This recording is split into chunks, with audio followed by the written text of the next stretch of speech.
Hi, welcome to our program.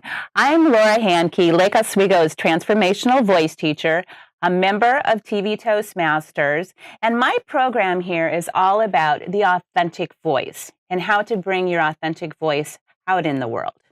Now, one thing that can be a little challenging for a lot of us is using our voice to say no and to set boundaries. So I have invited Michelle Maupin to join us today. Michelle is someone who found herself afraid of conflict despite having a black belt in karate. Michelle is a professional speaker and trainer and founder of Empowered LLC, and she helps corporations deal with conflict management in the workplace. Thanks for joining us today, Michelle. Thank you. Glad you're here because you are literally one of the best people I know to talk about this topic. You came to my house and gave a class right in my home about self-empowerment, and I found it very helpful.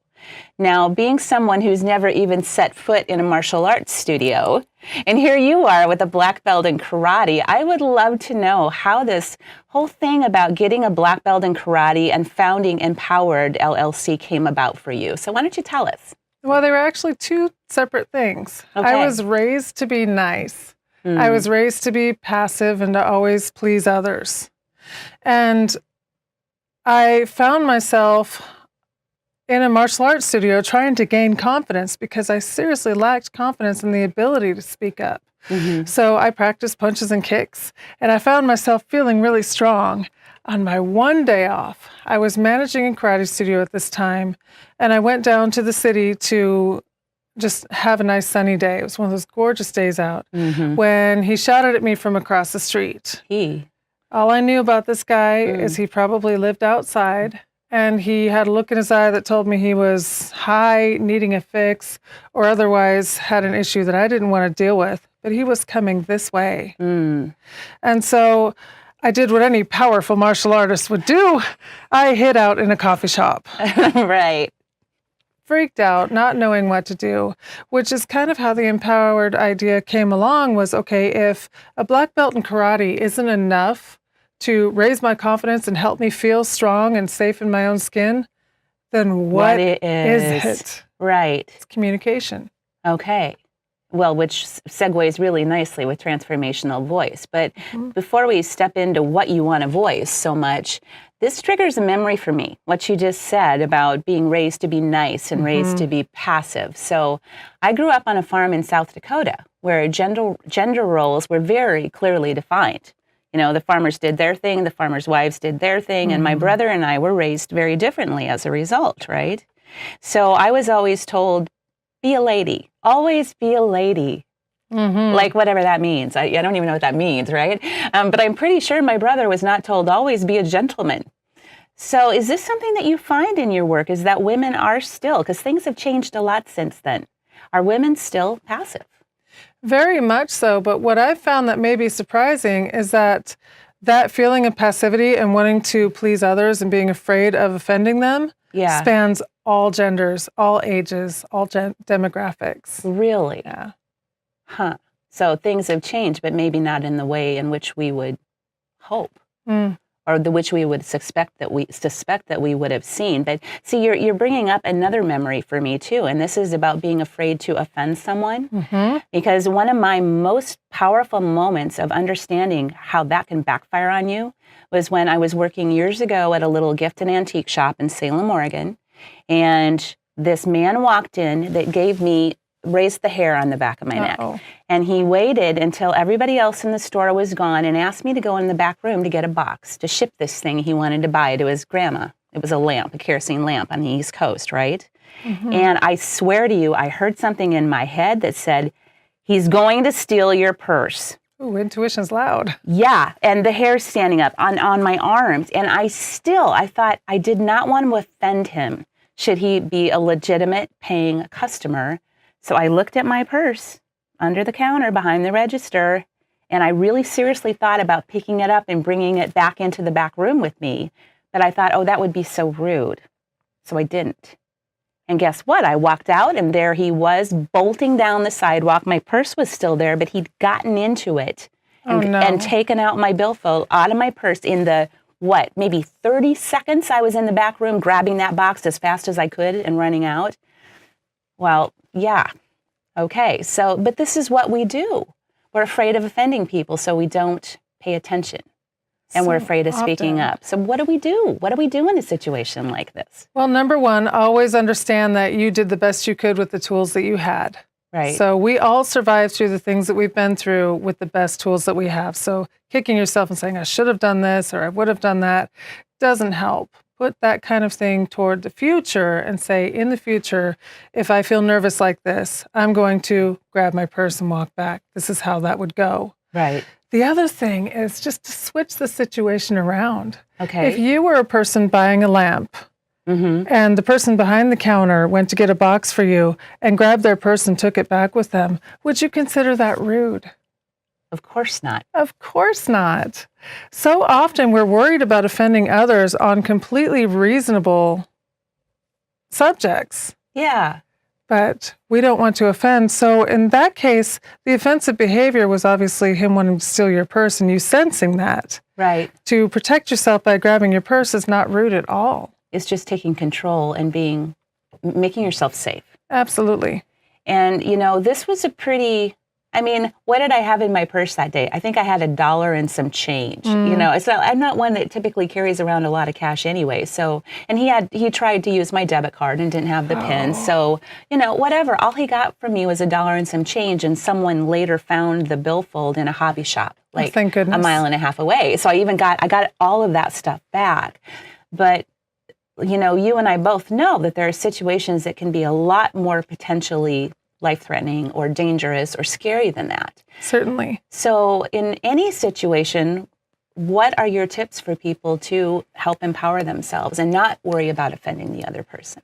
Well, everybody on the scale, from the one who would annoy you and come into your shop just to tell you about their diabetic auntie's foot sores for an hour that we don't necessarily want to listen to or be comfortable with. Right. That person, all the way on up to the person who might steal something for you, on up to the person who might have really bad intent toward you. Right. Everybody on the scale needs two conditions in order to make their move. Okay. One, they have to feel like it's going to be easy. And two, they have to feel like they can get away with it. Can you elaborate on that a little bit more? For example, if a predator comes in to steal your purse, and it's not easy, you grab the purse and take it back, they're probably not going to make their move because now it's not easy. Right. Yeah. Or if they can't get away with it, if there's a police officer standing right there when you go back to get your box and your purse is there, well, the police officer's there, I can't get away with this. Or probably even customers. Or there's another customer there, I can't get away with this. Whatever it is, if it's easy and they can get away with it, you're a viable target. If those two conditions are knocked down, you're no longer a viable target. They won't make their move.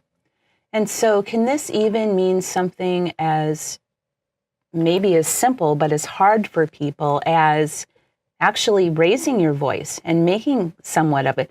We have enough time. So if you can tell us just a little bit more, like to make it uneasy for someone. Oh, yeah. Call it out. Call out the behavior. Let's talk about that. How do you do that? So there are 3 steps. And in our program, we call them 3 steps to assertiveness. Okay. Number 1, we focus on a behavior. For example, if you're sitting too close to me on the bus, you may have intent to follow me off the bus. You may be testing me out. Is this going to be easy? Can I get away with it? So number 1, I would name the behavior. Okay. Hey, you're sitting really close. Okay. Most of the time, that's enough. Most of the time, just calling it out is going to be more than enough. Sometimes it's not. Sometimes a person is on this side of the scale and just doesn't know that whatever it is a problem. So step 1, we name the behavior. Step 2, we give a reason why it's a problem. You're sitting too close to me. I'm feeling crowded. It's not you, it's me. Right, right. And then the 3rd step is very important. The 3rd step is to treat them like they're 2 and tell them what to do. Okay. And I don't mean to be condescending. No. What I mean, though, is to be very matter of fact. You're sitting too close to me. I'm feeling crowded. Go sit over there where there's room. Or we can offer choices. Do you want to sit over there or do you want me to move? What do you want to do? Right. So that now we've called out a behavior. given a reason why it's a problem, and offered other solutions. Those 3 steps are amazing at cutting down those opportunities or those conditions. All of a sudden, you've said something, so you're not easy to mess with, and I'm definitely not getting away with this with you. It's very powerful. And that right there makes it, you are not an easy target. It's not going to be easy to get away with. And just listening to you describe these 3 steps, I mean, they are so incredibly simple. Yeah. But how many people have probably sat through an entire ride on a bus or on a subway because they were afraid to speak out, just like that. And in some situations, it might have been nothing more than just an inconvenience. You're feeling crowded and uncomfortable, and you keep going like this, right? Yeah. You know, during the whole bus ride. But just as or it could have been something much more dangerous where you were being targeted, where someone was going to steal your purse the minute you got off that bus, or they were going to follow you, and, you know, whatever the case may be. So thank you so much for sharing just those 3 simple steps. Of course. I am very hopeful that, you know, this kind of information will make people just stop and think a little bit differently when you're in a situation where you normally might be a little afraid to raise your voice, but it's time to say no. And it's time to set some boundaries, no matter what that situation is. And you know when that is, when you're feeling uncomfortable or when your intuition is going ding, ding, ding like it did in the store, that's the time when it's time to say something. Yes, always listen to your intuition. I remember that's something that you said, including, so listen to the intuition and then call out the behavior. And if it's difficult, just practice it. Practice. It will get easier. Just like giving a speech, as all Toastmasters Very know. much so. All right. So if people want to find out a little bit more about self-empowerment, how would they find that information? They're welcome to go to our blog. You can Google 3 Steps to Assertiveness, and you'll probably find the Empowered blog. There's also programs like Women's Strength in Portland, Oregon, where you can go and the police actually teach a class. There are various resources out there. Just you can look up assertiveness, or again, 3 Steps to Assertiveness, and find information. Okay, perfect. And is there a website link for you personally? Oh, sure. Empowered. www.empoweredfacts.com. All right. Empoweredfacts.com, yeah. Empoweredfacts.com. All right, perfect. Well, thank you to Michelle for joining us today to help you use your authentic voice in situations where you might need to say no. You might need to set some boundaries, but might feel a little uncomfortable doing so. These are great tips, and I hope you'll use them the next time that you do need to say no, or you do need to set boundaries in your personal or your professional life. Thanks for joining us today for TV Toastmasters. I'm Laura Hankey, Lake Oswego's transformational voice teacher. We'll see you next time.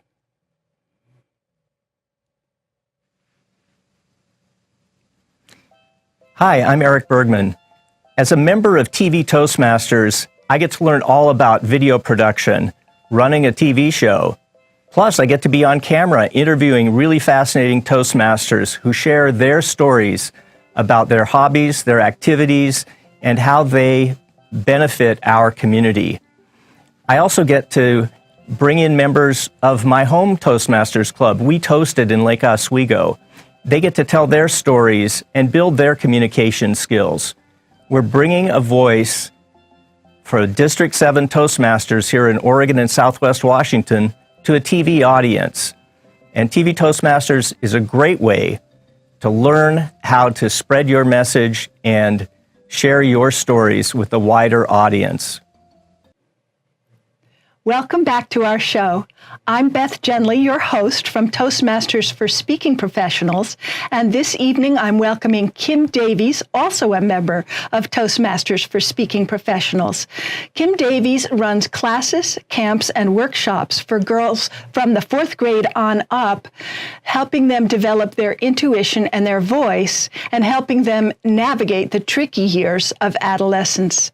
Kim Davies, welcome to our show. Thank you. Happy to be here. That's wonderful. So what do you do with these girls at these classes and camps? Tell us about that. Well, I do a variety of activities. I usually start with some sort of check-in, and I like to use props. So I have different cards that I use. So everybody gets an opportunity to check in with how they're feeling, what's going on with them, an opportunity to share. And everybody gets a turn. And then we do different experiential activities or games that help them learn about themselves, bring in awareness. And that can often lead into some really rich discussions about what's going on in their life. Maybe it's conflict in a friendship or handling homework or parents, that sort of thing. And at the end of class, I conclude with a guided relaxation that helps them get in touch with their intuition and use their imagination for good. I've heard people say that worry is a poor use of imagination, so we're working on using the imagination for more positive visualizations. Worry is a poor use of the imagination. What a great line. I'm totally going to remember that one. It's beautiful. So what got you into this work with girls? As a kid, I was super shy and had a hard time dealing with people socially. And 8th grade in particular was a really tough year for me, the year I was 13. And I remember thinking, my friends don't like me, they hate me. And I just had the most miserable year. And looking back on that year, I realized that it was my perception that was off and that they didn't hate me. I was possibly projecting onto them that I didn't like myself. And helping kids have an awareness that maybe their perception is not accurate is one of the missions that drives me. That's wonderful. I remember 8th grade, and it was not a good year for me either. And the kinds of stresses that you've described so far are ones that I think are kind of classic and universal for adolescents. Do you think there are new stresses that girls are having to deal with now as well? Yeah, there are definitely new stresses. The smartphones that have come along are definitely a stress. In what way? Some kids feel like it is easier to connect, and in some ways it is, but it's also easier to disconnect. Their studies show that more kids are at home on their phones, talking with each other or looking at YouTube or on Instagram, versus being out and just hanging out and having face-to-face conversations or going to parties and that sort of thing. So there is a lot more anxiety, I think, because of the smartphones. And also the anxiety comes from their access to everything that's on the internet and the world and what's going on in the news. There's no sheltering anymore. And also the ability to compare yourself. You know, you might have compared yourself to your other classmates. Now you're comparing yourself to everybody. I mean, just like for me, when I go on YouTube and I see a kid who is playing the guitar amazingly well, I think, oh my gosh, I'm never going to be able to play that way. And then I get down on myself. Mm-hmm. And so kids really experience that a lot. And then also there's a lot more pressure on kids for college. It's really drilled into kids at a young age that they're going to go to college. And I have kids as young as 4th and 5th grade stressed out about what college they're going to go to. Whoa. There was a 6th grader this year that was stressed about how are we going to pay for college? I don't know about you, but when I was in middle school and elementary school, I was not thinking about college at all. I can't say that I was, no. Yeah. Yeah. So there are a lot of pressures on kids. So what do you do to help them relieve that pressure? You talked a little bit about guided relaxation mm-hmm. and communication exercises. What else do you do with them to help them kind of navigate all those stresses and have a better sense of themselves? I do also a lot of improv games in my classes, which is a way for them to get out of their head and into their bodies and into their creativity and to just let loose and let go. And then they can have a fun time, which having fun, you know, kids aren't playing as much as they used to. So playing these improv games is a really great way to have them experience joy and connection with each other. I think of improv as sort of scary, like I have to get up in front of a room and say something random and be really light on my feet, and it seems particularly challenging. So why is that helpful to them? Well, I really appreciate what you're saying, and that's why I don't say on my advertisements that it's improv, because a lot of people have that same viewpoint. And it's mostly improv games that we do, and it is it's very safe in the games that we do. It's quick. You're not put on the spot in that way. It's just a little bit freeing and acting silly. I really love to act silly, and getting these kids to act silly is awesome. In the beginning, they might be super shy and like everybody's staring at me, but then they let go and have a good time. That sounds really great. And having a good time with other people is a great way to connect with them. Yes. Yeah. So do you have serious talks as well? Oh, definitely. Mm-hmm. Yeah. Lots of talks about friendships. Friendships are particularly trying and difficult in the middle school years, particularly because people are figuring out who they are, and the close friends they may have had in elementary school, like maybe from kindergarten through 5th grade, start to change in middle school. One might be interested in boys, another person might not be there yet developmentally or have other interests. And so friendships can break apart. And oftentimes with girls, they don't communicate. And so there will be girls that will be like, I don't know what happened. She just doesn't talk to me anymore. And she was such a great friend, and they're feeling heartbroken and lost. And so part of the power of my classes is when they share their experiences and realize that other people have similar experiences. Oh, this isn't just me that this is happening to, is super helpful, and the power of sharing in a group. Mm-hmm. Do you do role playing as well? I do some role playing. I like to do, like with technology, I teach some workshops around smartphones and acting out different lines that can be interpreted different way via texting. So if you say, nice haircut, they can act out, nice haircut, or nice haircut. You don't really know what the people are saying or meaning when you're texting. Mm-hmm. So that's a fun little activity to do, to act out. That's a great idea. That's a great idea, because it tunes them into what their interpretation is versus their not knowing what was meant when it was sent. Exactly. That's a really good skill for anyone of any age to have, I think. Yes. And everything we talk about is applicable to any age. You know, we are all going through the same thing, and I like to let kids know that adults don't know everything. I think I did think that when I was a kid. Adults are perfect. They don't? No. Oh, no. Now you tell me. Yeah, they don't. I mean, do you know everything? No, I don't, but I thought somebody did. No. So camps, classes, and workshops, are you going to do anything online as well, like a podcast or something? Yeah, actually, I am starting up a podcast. It's called Girls Talking Back, and it is about me interviewing different girls of different ages, from ages 9 on up, so adults too, about the struggles that they're going through, having real conversations. And it's an opportunity for kids around the world to be able to hear other kids, or those kids that are too shy maybe to come to a class, can help realize that they are not alone in what they're going through. That sounds like a passion project, something that's really close to your heart. Yeah. Yeah, I love asking questions and coming from a place of curiosity with the kids. And so I'm really excited to have that opportunity to do that through the podcast. So when is that podcast going to start?